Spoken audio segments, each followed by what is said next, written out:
Hi, I'm Jessica Woolwine. Kelly Woolwine. We met on September 27th of 2008. A day, of course, I would never forget. Exactly 10 years later to the day, we took our 3.5-year-old daughter, Charlotte, into the pediatrician's office because we thought she had her first stomach bug. Our son, Foxx, had just been born. He was weeks old.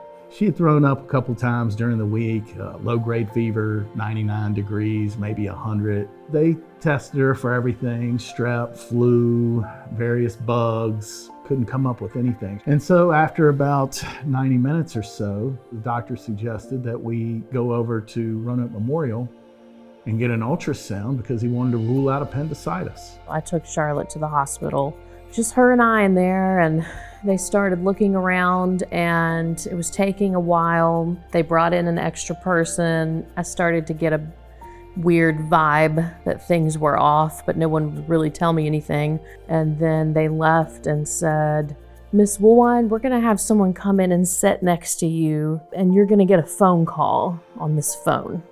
So Charlotte's laying there and I was like, why is everybody acting so weird? So the pediatrician was on the phone. I guess they relayed to him what they saw on the ultrasound since he was the provider that sent us there. And he said Charlotte's liver is about 4 times the size that it should be, but we can't really tell you anything until we run some more tests. And with my science and medical background, I knew that it was really serious. So I immediately called Kelly and told him, "You just need to get here. Something's going on with her liver that's not good." And then I called my parents. My mom and dad immediately just threw some stuff in a bag, got in the car. By that night, she was being prepped to go in and do a spinal biopsy and a liver biopsy and then get a port put in her chest because they were telling us that she had stage 4 hepatoblastoma, which is a rare liver cancer, and it had spread to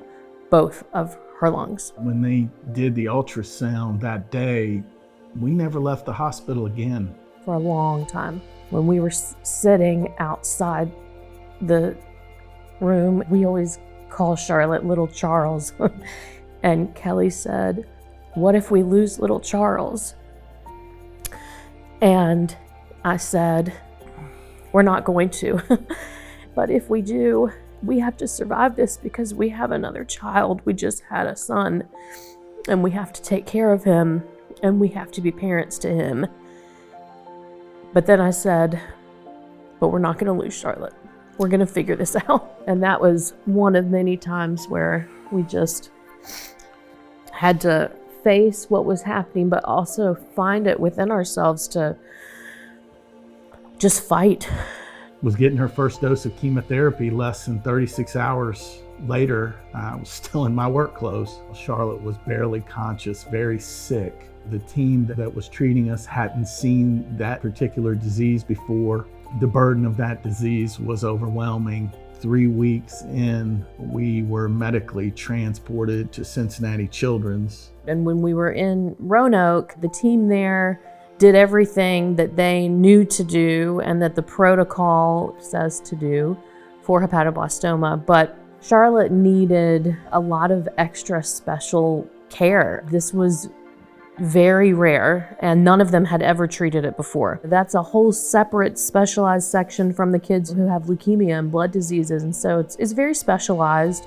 And we were very lucky to get to go to such a world-renowned children's hospital, and Charlotte received wonderful care there. It was such a complicated road, and there were many times that even our team there didn't know how it was going to go.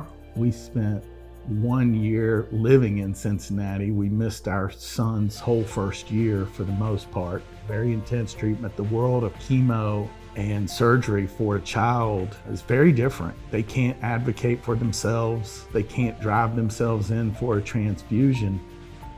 Life stops.